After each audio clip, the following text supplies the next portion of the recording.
Doctor, இவர்கிட்ட வாக்குமூலம் வாங்கணும். மயக்கத்துல இருந்து எப்ப எந்திரிப்பாருன்னு தெரியாது சார். என்ன டாக்டர் சொல்றீங்க? தலையில அடிப்பட்ட அதிர்ச்சினால மூளை தற்காலிகமா பேரலைஸ் ஆயிருக்கு.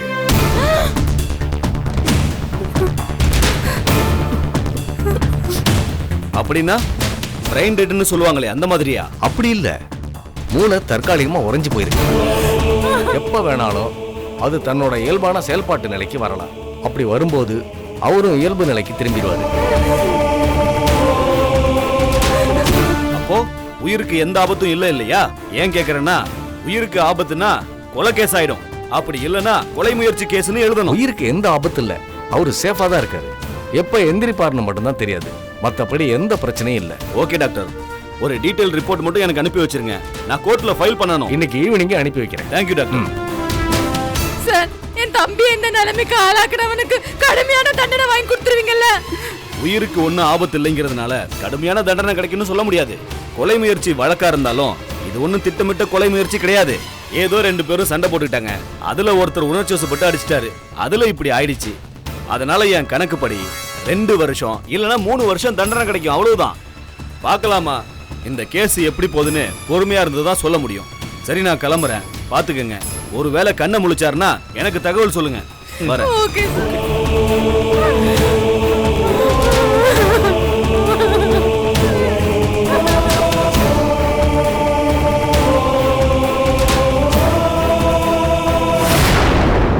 ஏய், நில்லுடி. எங்கடி வந்த? ஆகாஷ் எப்படி இருக்காருன்னு பார்க்க வந்தேன். எதுக்கு? நீ வந்து பாவத்துக்காக அவன் சாவணுமா? ஒண்ணு பார்க்க தேவையில்லை. போயிடுங்கிறது. ப்ளீஸ், நான் எந்த வகையில ஆகாஷை டிஸ்டர்ப் பண்ண மாட்டேன். ஒரே ஒரு தடவை அவர் எப்படி இருக்காருன்னு எட்டி பார்த்துட்டு போயிடுறேன். நீ பார்த்து தாண்டி இந்த அளவுக்கு பிரச்சனை வந்துச்சு. இனி நீ பார்க்க வேணா, போயிரு. அக்கா ப்ளீஸ், ஆகாஷ் சாருக்கு என்ன ஆச்சோ என்ன போன அலமு ரொம்ப தவிச்சு போய் வந்திருக்கா. தயவு செஞ்சு அவளை பார்க்கறதுக்கு அனுமதி கொடுங்க. ஆகாஷ்க்கு என்ன ஆச்சுன்னு இவளுக்கு தெரியணும். அதானே இவளையே நினைச்சு உருகிட்டு இருந்தா அவன் மூளை பாதிப்பாயிருச்சு. சுயநிலை இல்லாம கிடக்கான். அது எப்ப சரியாகுதோ அப்பதான் அவன் எழுந்திருப்பானா? அது வரைக்கும் அவன் யாரையும் பார்க்க மாட்டான், பார்க்கவும் முடியாது. இன்னும் அவன் சாகல, மத்தபடி அவன் போனதா போதுமா? திருப்தியா?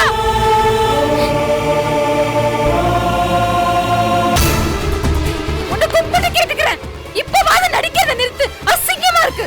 காதலிக்காம நடிக்கிறது, கல்யாணம் படிக்கிறமா நடிக்கிறது, ஆகாஷ் நிலைமைக்கு வருத்தப்படுறமா நடிக்கிறது. போதுடி. ஆகாஷ் இப்படி சுயநிலை இல்லாம கிடக்கானா அதுக்கு காரணம் நீ. உன் அழகா நடந்தது எதுவுமே மாத்திராது. இன்னும் கொஞ்ச நேரம் இங்க நின்னு வெச்சுக்கோ. என்ன பண்ணுவேன் எனக்கே தெரியாது. போயிடுங்கிறது. ஏமா சொன்னா கேட்க மாட்டே நீ. போமா போமாங்கறல்ல.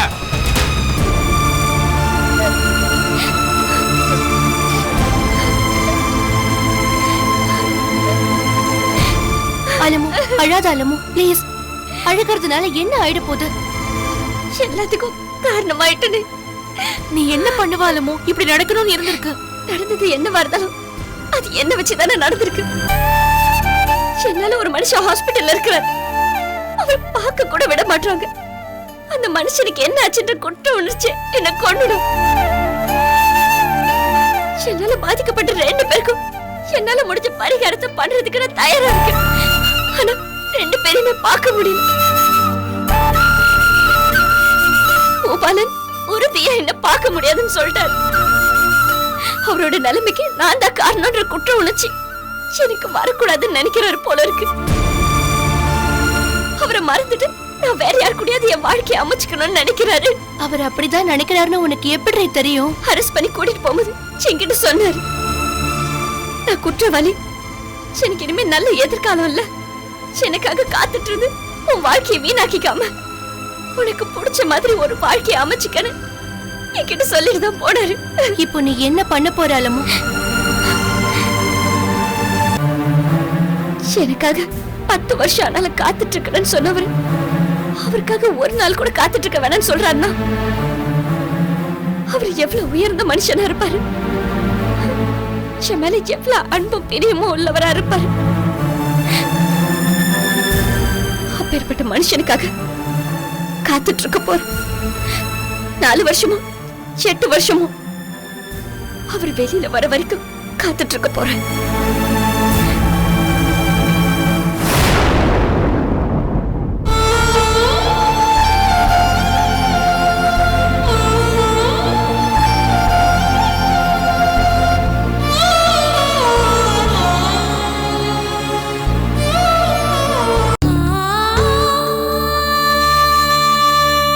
என்ன புரிஞ்சு காதலிச்சவரு இப்ப ஜெயில இருக்கிறாரு.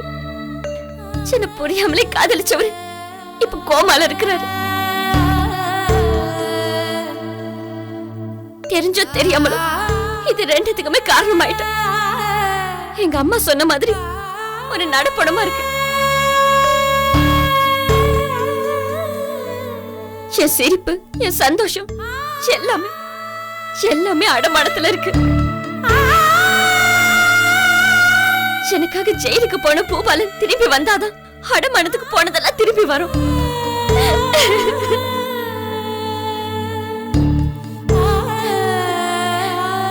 இப்பவாவது என்னோட நிலைமை என்னன்னு உங்க 2 பேருக்கு புரிஞ்சுதா? நீங்க நம்பணும்ன்றதுக்காக நான் இதெல்லாம் சொல்லல. எங்க அம்மா நம்பணும், அவ்வளவுதான். வேற யாரும் என்ன நம்ப தேவையில்ல.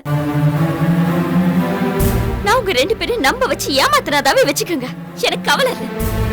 உங்களை ஏமாத்துற குற்றத்துக்காக உங்க குடும்பத்தை ஆளுங்க கிட்ட நான் பட்ட அவமானங்கள் எல்லாம் போதுமா, இல்ல வேற ஏதாவது பாக்கி வேற இருக்கா? பாக்கி ஏதாவது இருந்தா அதையும் முடிச்சிட்டு கணக்கு தீர்த்துட்டு போயிடுங்க. இன்ஸ்டால்மெண்ட்ல அசிங்கப்படுறதுக்கு என்னால முடியாது. ஒரே நாள்ல மொத்தமா அசிங்கப்பட்டுக்கிறேன். எங்க உங்க சொந்தக்காரங்களா வெளியில நிக்கிறாங்களா? கூப்பிடுங்க. இன்னும் வேற என்ன அபிஷேகம் பண்ணுமோ வந்து பண்ணிட்டு போக சொல்லுங்க. ஏன் ஆளுமோ, ஏன் இப்படி எல்லாம் பேசுறீங்க? அப்படி எல்லாம் நடந்ததுனால தாங்க இப்படி எல்லாம் பேசுறேன். நான் பண்ண தப்பு என்ன என்ன சொல்லுங்க. என்ன பண்ண? எங்களுக்கு என்ன அமைதியா வேலை பார்த்துட்டு இருந்த உங்க பாதையில தேவையில்லாம குறுக்க வந்து உங்க 2 பேரோட மனசையும் கவனத்தையும் நான் என்ன குழைச்சனா? சொல்லுங்க. உங்களை காதலிக்கிறேன்னு சொன்னா, கல்யாணம் பண்ணிக்கிறேன்னு சொன்னா, இல்ல காலம் முழுக்க எனக்காக காத்துட்டுருங்கன்னு சொன்னா? என்னங்க சொன்ன நானு? நீங்க 2 பேரும் உங்க வேலையை பாருங்கன்னு தானே சொன்னேன். எனக்காக காத்திருந்து காலத்தை போக வேணாம், வேற பொண்ணு கல்யாணம் பண்ணிக்கங்க, உங்களுக்கு பிடிச்ச வாழ்க்கைய ஆரம்பிங்கன்னு தானே சொன்னேன். என் மனசுல இருந்ததை ஒலிக்காம உங்ககிட்ட சொன்னதுக்கு இந்த படியெல்லாம் நான் தாங்கிக்கணுமா? பாவம் பண்ணது நீங்க, உங்களுக்காக பரிதாபப்பட்டது மட்டும்தான் நான். ஆனா உங்க வீட்டு ஆளுங்க எல்லாம் பாவம் பண்ண உங்களை விட்டுட்டு பழி ஏன் மேல போடுறாங்க? கிறுக்குத்தனமா நீங்க 2 பேரும் சண்டை போட்டுப்பீங்க, கிறுக்குத்தனமா நீங்க யாராவது விஷத்தை குடிப்பீங்க. ஆனா அதுக்கு காரணம் மட்டும் நானா? உங்க நெஞ்ச தொட்டு சொல்லுங்க, நீங்க என் மேல வச்சிருந்த அபிப்பிராயத்துக்கு நீங்க காரணமா இல்ல நான் காரணமா?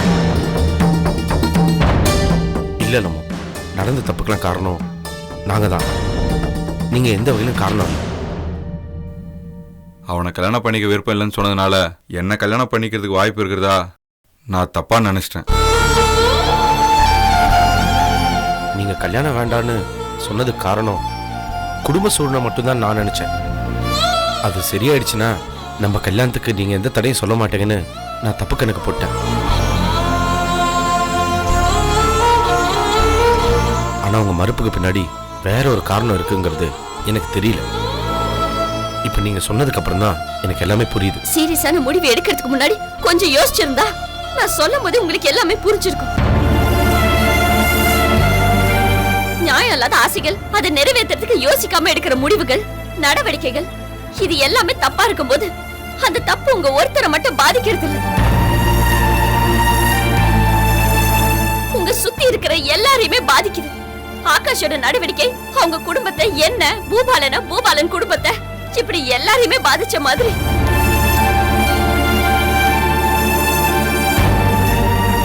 நீங்க 2 பேர் பண்ணதுக்கும் ஆகாஷ் பண்ணதுக்கும் எந்த ஒரு வித்தியாசமும் இல்ல. நீங்க 3 பேருமே என்னோட விருப்பம் என்னன்னு தெரிஞ்சுக்கிறதுக்கு எந்த முயற்சியும் எடுக்காம உங்களோட விருப்பத்தை நிறைவேற்றுறதுக்கு என்ன வழின்னு தேடி அலைஞ்சவங்க. எனக்கு சரியா யோசிக்க தெரியல, முடிவெடுக்க தெரியாதுங்கிறது சரிதான். ஆனா நான் முட்டாளுங்கிறது உங்களுக்கு தெரிஞ்சிருக்கும் போது இதுதான் நிலைமைன்னு நீங்க என்கிட்ட வெளிப்படையா சொல்லியிருக்கலாம் இல்லையா? நீங்க எதுவுமே சொல்லுங்க, அதுதாங்க இதுக்கெல்லாம் காரணம். ஏங்க சொல்லுங்களமோ, ஏன் மறைச்சிங்க? தப்புதான், ஒத்துக்கிறேன். நான் இதை சொல்லிருக்கலாம், ஆனா என்னால சொல்ல முடியல. நான் இதை எப்படி சொல்லுவேன்? நடந்ததுல மனசரிஞ்சு நான் எந்த தப்பும் பண்ணலனாலும் ஆகாஷோட நிலைமையும் பூபாலனோட நிலைமையும் எனக்கு ஒரு குற்ற உணர்ச்சியை உருவாக்கிருச்சு. அந்த குற்ற உணர்ச்சி தான் என்னை யாருக்கிட்டயும் எதுவும் சொல்ல விடாம தடுத்துருச்சு. மத்தபடி என் காதலை மறைக்கணும்ன்ற என் நோக்கமே கிடையாது. இன்ஃபேக்ட் எனக்கும் பூபாலனுக்கும் இடையில உருவானது காதல்னு கூட எனக்கு தெரியாது. காதல்ல எனக்கு ஒரு பெரிய இன்ட்ரெஸ்டே கிடையாது. காதலிச்சுதான் கல்யாணம் பண்ணிக்கணும்னு ஒரு லட்சியமும் கிடையாது. ஆனா எதிர்பார்க்காத வகையில என் வாழ்க்கையில அது குறுக்க வந்துருச்சு. பூபாலன் மத்த யங்ஸ்டர்ஸ் மாதிரி எந்த மெச்சூரிட்டியும் இல்லாம உங்களை காதலிக்கிறேன்னு என்கிட்ட சொல்லியிருந்தாருன்னா ஒருவேளை இஷ்டம் இல்லைன்னு கூட நான் சொல்லியிருப்பேன். ஆனா அவர் அப்படி பண்ணல. அவர் என்ன அப்ரோச் பண்ண விதத்துல ஒரு நேர்மை மெச்சூரிட்டியும் தெரிஞ்சது. எதையும் மறைக்காம வெளிப்படையா பேசுற ஒரு போல்ட்னஸ் தெரிஞ்சது. இது எல்லாமே நான் எங்க அம்மா கிட்ட பார்த்து அட்மையர் பண்ண குவாலிட்டிஸ். நான் சரின்னு சொன்னேன். என்ன சரின்னு சொல்ல வச்சது பூபாலனோட உருவ அழகோ இல்ல அவரோட வசதி வாய்ப்போ இல்ல. நான் சொன்ன இந்த குவாலிட்டிஸ் பூபாலன் எங்க அம்மாவோட தொடர்ச்சி மாதிரி எனக்கு தெரிஞ்சாரு.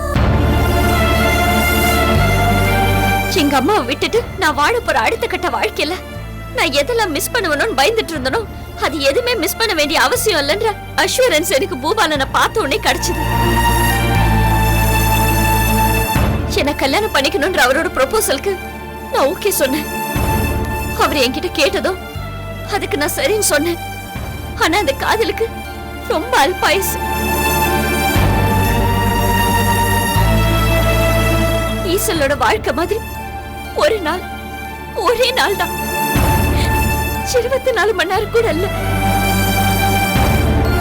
என்கிட்ட புரியாம நடந்துகிட்ட ஆகாஷ அடிச்சு போட்டுட்டு என்ன புரிஞ்சு நடந்துகிட்ட பூபாலன் ஜெயிலுக்கு போயிட்டார். ஜெயிலுக்கு போன பூபாலனுக்காக நான் காத்துட்டு இருக்கேன். என் காதலுக்கு முன்னாடி, என் கல்யாணத்துக்கு முன்னாடி, எனக்கு கிடைச்ச அஷூரன்ஸ்க்கு முன்னாடி ஒரு கேள்விக்குறி விழுந்துருச்சு. எனக்கு முன்னாடி விழுந்த கேள்விக்குறிக்கு அந்த பக்கம் என்ன இருக்குன்னு எனக்கு இப்ப வரைக்கும் தெரியல. ஒரு கேள்விக்குறிக்கு விட தெரியாம நான் திண்டாடிட்டு இருக்கிற நேரத்துல ஆளுக்கு ஒரு கேள்விக்குறியோட நீங்க 2 பேரும் வந்து நிக்கிறீங்க. எனக்கான கேள்விக்கு எந்த பதிலும் தெரியாதுன்னா உங்களோட கேள்விக்கு என்ன பதில் சொல்றது? சாரி அலமு, இவ்வளவு கடுமையான மனப்போராட்டத்துக்கு நடுவில் தான் இவ்வளவு நாள் வாழ்ந்துட்டு இருக்கீங்கன்னு எனக்கு தெரியாது. உங்களை தொந்தரவு பண்ணிட்டேன், என்னை மன்னிச்சிருங்க. இனிமே என்னால உங்களுக்கு எந்த தொந்தரவும் வராது. இது வரைக்கும் உங்களை நான் மனசுல நினைச்செல்லாம் அழிச்சிடுறேன். இனிமேல் நான் உங்களுக்கு ஒரு நல்ல ஃப்ரெண்டா இருப்பேன் எப்பவுமே. என்னால் அப்படி சொல்ல முடியாது அலமு. மனசுல இருந்ததெல்லாம் அழிச்சிட்டேன். இது வரைக்கும் பார்த்த மாதிரி இனிமே பார்க்க மாட்டேன்னு அப்படிலாம் என்னால் சொல்ல முடியாதுங்க. ஏன்னா நான் உங்களை முதல்ல பார்க்கும்போது உங்களை கல்யாணம் பண்ணிக்கணுங்கிற ஒரு நோக்கத்தில் தான் பார்த்தேன். ஆனால் அது நடக்காம போச்சு.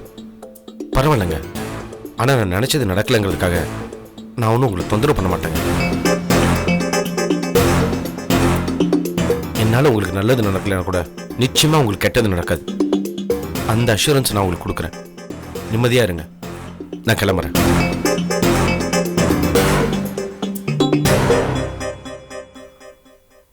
வரேன் அலமு.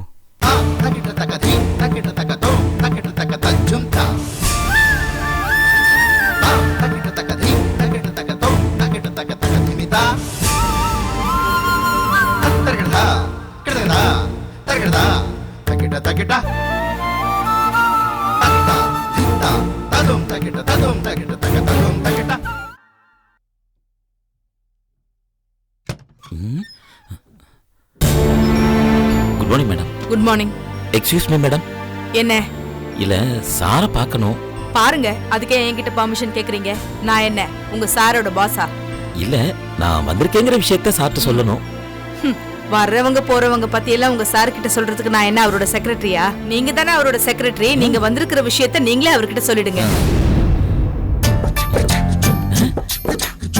நான் வந்திருக்க விஷயத்த நானே அவர்கிட்ட போய் சொல்லணும்னா அவரை நான் நேர்ல பார்க்கணும். அவரை நான் நேர்ல பார்த்துட்டேன்னா நான் வந்திருக்கேங்கிற விஷயத்த அவர்கிட்ட சொல்ல வேண்டிய அவசியமே இல்லை. குழப்பிட்டு போறாங்களே. மேடத்துக்கு நம்ம மேல கடுப்பு, நமக்கு வயிற்று கடுப்பு. பாத்ரூம் போகலாம்னா கேக்குறதுக்கு கூட ஒரு ஆள் இல்ல. அவசரத்துக்கு பாவம் இல்ல.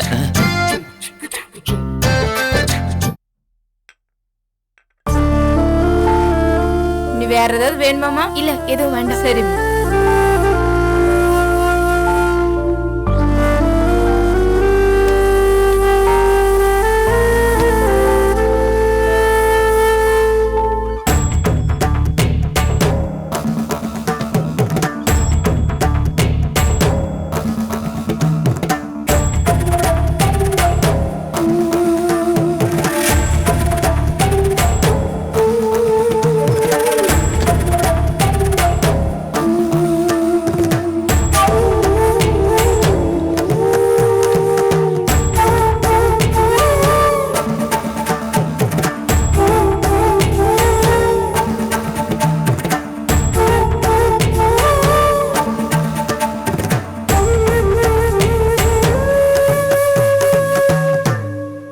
என்ன வருது சார்? எப்போ வந்த? நான் அப்பவே வந்துட்டேன் சார். வந்துட்டேன்னு எனக்கு தகவல் சொல்ல வேண்டியது தானே? அப்பயே வந்திருப்பேன்ல. தகவல் சொல்லி அனுப்புற மாதிரி இங்க யாரும் இல்ல சார். ஓ அப்படியே. சரி போலாமா? ஏ சார், தம்பிய இங்கேதான் ஒளிச்சு வச்சிருக்கீங்களா? யோ, என்ன லூஸ் நினைச்சியா? இங்க ஒளிச்சு வச்சா போலீஸ் வருவாங்க எனக்கு தெரியாது. நினைச்ச மாதிரி நேற்று ராத்திரி போலீஸ் இங்க வந்தாங்க. அப்படி இருக்கும்போது நான் ரோஹித் இங்க ஒளிச்சு வைக்க முடியுமா? அப்ப தம்பியை எங்க சார் ஒளிச்சு வச்சிருக்கீங்க? அது எதுக்கு உனக்கு? தேவையில்லாத கேள்வி எல்லாம் கேட்காம முதல்ல கிளம்பு. சார் நீங்க முன்னாடி போயிட்டுருங்க, நான் பின்னாடி வந்துடுறேன் சார். யோ, என்னோட சேர்ந்து வர்றதுக்காக தான் நீங்க வந்த? ஆமா சார். அப்ப கிளம்பு சார். ஒரு சின்ன வேலை, அதை முடிச்சுட்டு வந்துடுறேன் சார். நீங்க கிளம்புங்க. யோ, நான் போனதுக்கு அப்புறம் உனக்கு என்னையா இங்க வேலை? சார் வர்றப்ப வேலை இல்ல, இப்ப வந்துருச்சு. போயிட்டு வந்துடுறேனே. கர்மம் கர்மம் கர்மம் பிடிச்சவனே. சீக்கிரமா முடிச்சுட்டு வந்து சேரு, நான் முன்னாடி போறேன். சரி சார்.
ஐயோ, தண்ணி தீந்து போச்சு போல இருக்கு.